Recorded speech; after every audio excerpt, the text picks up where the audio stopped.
Assalamualaikum warahmatullahi wabarakatuh. Halo sahabat fisika, jumpa lagi di channel Yusuf Ahmada. Masih di video seri pembahasan soal-soal PAS Fisika kelas 12 semester 1. Kita lanjut lagi ke soal nomor 17. Nah, kali ini berkaitan dengan materi induksi magnet. Seutas kawat dialiri arus listrik I sama dengan 2 ampere seperti gambar berikut. Selisih kuat medan magnet di titik P dan di titik Q adalah. Nah, sahabat fisika, di sini kawatnya adalah kawat lurus. Kita ingat bahwa untuk menentukan kuat medan magnet di sekitar kawat lurus itu dirumuskan B sama dengan mu 0 I per 2 pi A, di mana mu 0 itu adalah permeabilitas ruang hampa, nilainya adalah 4pi dikali 10 pangkat min 7.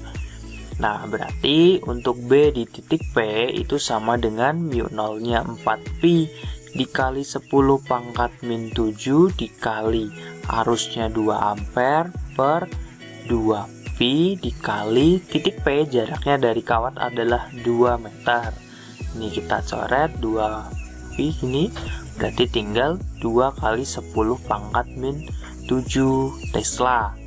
Sedangkan B di titik Q sama dengan 4pi kali 10 pangkat min 7 kali 2 per 2pi dikali jaraknya 1 meter. Berarti sama dengan berapa nih? Ini bagi ini kan 2 kali 2 4 kali 10 pangkat min 7 Tesla. Karena yang ditanyakan adalah selisih, berarti kita kurangi aja. 4 kali 10 pangkat min 7 dikurangi 2 kali 10 pangkat min 7. Berarti selisihnya berapa? Iya, 2 kali 10 pangkat min 7 Tesla. Jadi jawabannya adalah yang A. Berikutnya soal nomor 18. Perhatikan gambar berikut ini. Besar dan arah kuat medan magnet di titik P adalah. Nah, di sini karena yang ditanyakan juga dengan arahnya, kita cari tahu dulu nih arahnya. Nah, kita bisa menggunakan kaidah tangan kanan yang gini nih, pakai aduh gimana nih?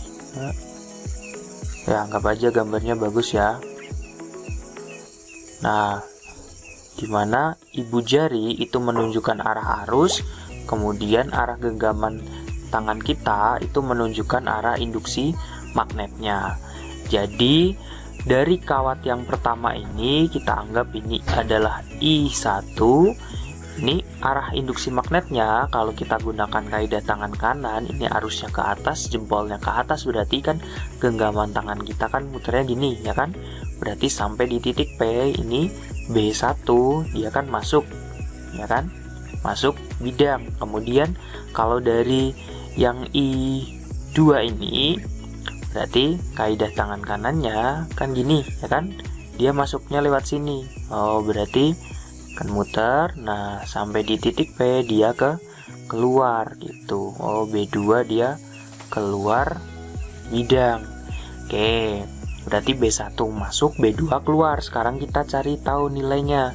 B1 sama dengan mu 0 I1 per 2pi A, hanya A1, berarti sama dengan 4pi dikali 10 pangkat min 7 dikali I1 nya 2 per 2pi dikali A1, jaraknya dari titik P adalah 2 meter. Oke, ini boleh kita coret, tinggal 2 kali 10 pangkat min 7 Tesla masuk bidang.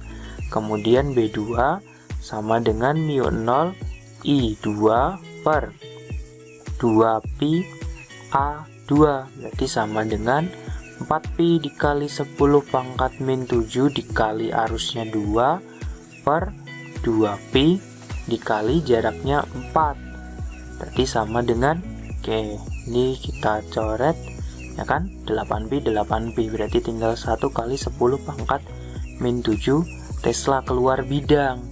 Nah, berarti resultannya sigma B sama dengan, karena arahnya berlawanan, satu masuk satu keluar, maka kita kurangi yang lebih besar, kurangi yang lebih kecil. Berarti 2 kali 10 pangkat min 7 dikurangi 1 kali 10 pangkat min 7 ya tinggal 1 kali 10 pangkat min 7 Tesla. Arahnya ngikut yang lebih besar, berarti ngikut B1, yaitu masuk bidang gitu. Jadi jawabannya yang mana nih? 1 kali 10 pangkat min 7 masuk bidang, ya yang A gitu.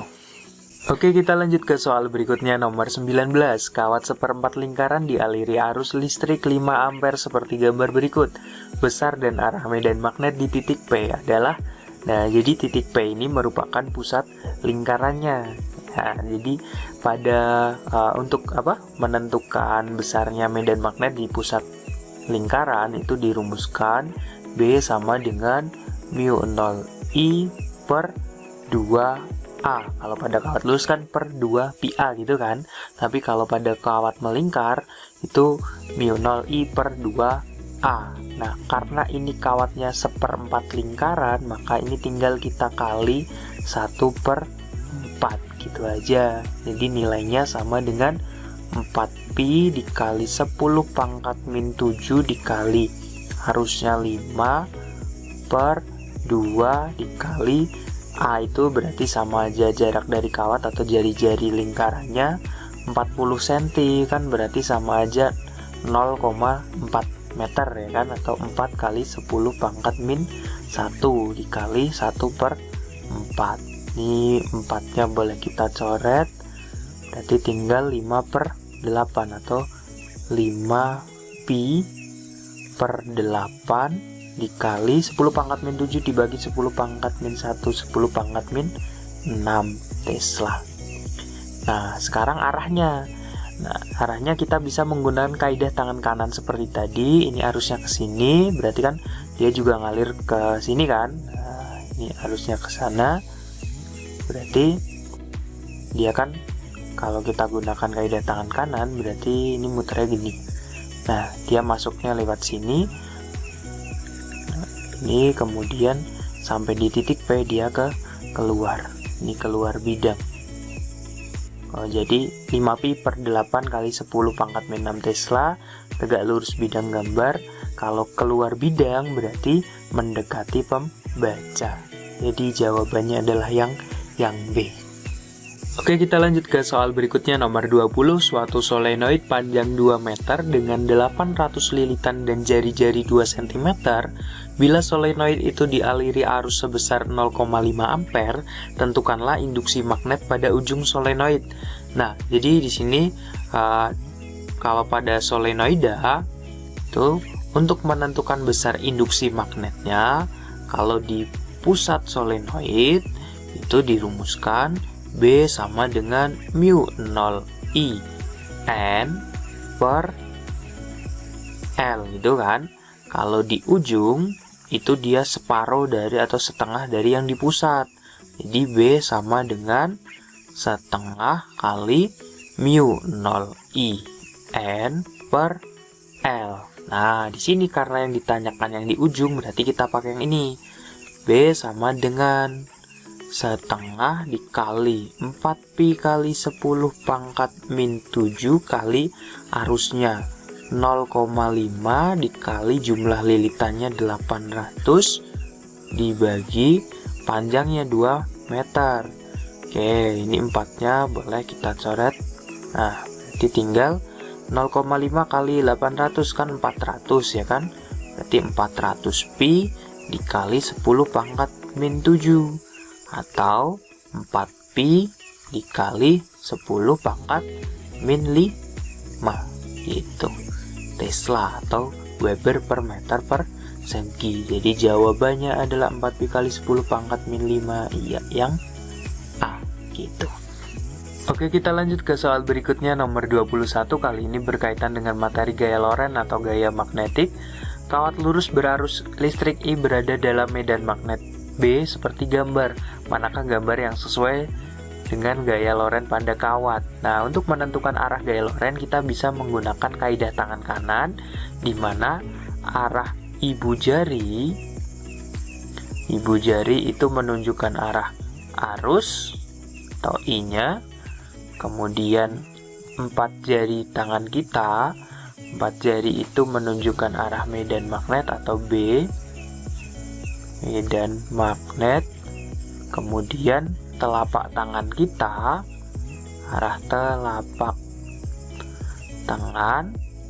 itu menunjukkan arah gaya Lorentz atau F-nya, gaya Lorentz atau gaya magnetiknya. Nah, kita lihat pada gambar nomor 1, di sini arah arusnya ke atas, ibu jari ke atas, kemudian di sini B-nya disimbolkan dengan tanda silang-silang seperti ini, artinya dia masuk, 4 jari tangan kita masuk ke layar. Oh, berarti benar kan, telapak tangan kita menghadap ke kiri. Kemudian dari gambar yang kedua, sekarang arah ibu jarinya ke bawah, arah 4 jari tangan kita keluar dari papan layar atau menuju ke muka, berarti arah F-nya, betul kan, telapak tangan kita menghadap ke kiri. Kemudian gambar nomor 3, sekarang I-nya yang pakai tanda titik, berarti ibu jarinya keluar dari bidang, B-nya ke bawah, 4 jari tangan kita ke bawah, berarti F-nya ke kanan atau telapak tangan kita menghadap ke kanan, betul kan? Kemudian dari gambar nomor 4, sekarang ibu jarinya di sini keluar bidang, kemudian 4 jari tangan kita arahnya ke atas, arah telapak tangan kita itu menghadap ke kiri, betul juga kan? Berarti di sini pernyataan yang betul adalah 1, 2, 3, dan 4 semuanya betul gitu. Berikutnya soal nomor 22, 2 buah kawat dengan konfigurasi seperti gambar di bawah ini. Besar gaya magnetik persatuan panjang pada kawat adalah, nah jadi di sini ada 2 kawat sejajar di mana arah arusnya sama-sama ke atas. Di sini I1, ini I2 ya, bukan I1. Nah, kalau arah arusnya searah, maka di sini nanti gaya Lorentz-nya itu saling tarik menarik gitu, sebesar F. Nah, dimana besarnya gaya Lorentz pada kawat sejajar itu dirumuskan F sama dengan mu 0 I1 I2 kali L per 2 pi A, dimana A-nya adalah jarak antara 2 kawat. Tapi di sini yang ditanyakan adalah gaya magnetik persatuan panjang, berarti F per L. Nah, berarti sama dengan L-nya udah kita pindah ke kiri, tinggal mu 0 I1 I2 per 2 pi A. Berarti sama dengan 4 pi dikali 10 pangkat min 7 dikali I1 nya 2 I2 nya 3 per 2 pi dikali A nya jaraknya adalah 1. Ini berarti kan 2 kali 2 4 kali 3 12 kali 10 pangkat min 7 atau sama dengan 1,2 kali 10 pangkat min 6 gitu. Oh, jawabannya berarti yang C. Itu gampang kan? Next, soal berikutnya nomor 23. 2 kawat lurus sejajar berjarak 20 cm satu sama lain seperti gambar. Apabila I1 0,5 ampere dan kedua kawat mengalami gaya tarik-menarik persatuan panjang sebesar 2 kali 10 pangkat min 6 Newton per meter, maka besar dan arah arus induksi I2 adalah, nah jadi di sini gayanya itu kan tarik-menarik. Kalau gayanya tarik-menarik itu berarti arah arusnya itu searah. I1 ke atas berarti I2 juga ke atas, berarti dari S ke R. Nah, sekarang diketahui ini jaraknya atau A-nya 20 cm atau 0,2 meter ya kan. I1-nya 0,5 ampere. Kemudian di sini gaya persatuan panjang atau F per L-nya 2 kali 10 pangkat min 6. Nah, I2-nya berapa? Nah, tadi F per L sama dengan mu 0 I1 I2 per 2 pi A. Nah, ini 2 kali 10 pangkat min 6 sama dengan 4 pi dikali 10 pangkat min 7 dikali I1-nya. I1-nya tadi 0,5 dikali I2 per 2 pi dikali A-nya 0,2. Ini kita coret, berarti tinggal 2 kan. Oke, berarti ini pindah ke sana, jadinya 2 kali 10 pangkat min 6 dikali 0,2 sama dengan 2 kali 0,5 kan 1. Ya kan? Di 1 kali 10 pangkat min 7 I2. Oh, berarti I2 sama dengan 2 kali 10 pangkat 2 kali 10 pangkat min 6 dikali 0,2 kan sama aja 0,4 kali 10 pangkat min 6 ya kan, dibagi 1 kali 10 pangkat min 7. Oke, berarti 0,4 kali 10 pangkat min 6 kan sama aja 4 kali 10 pangkat min 1 dikali 10 pangkat min 6, atau 4 kali 10 pangkat min 7 dibagi 1 kali 10 pangkat min 7. Ini habis kan? Berarti tinggal 4 ampere gitu. Oh, jadi 4 ampere arahnya dari S ke R. Jadi jawabannya yang D. Selanjutnya nomor 24, sebuah positron bergerak melalui medan magnet seperti gambar berikut.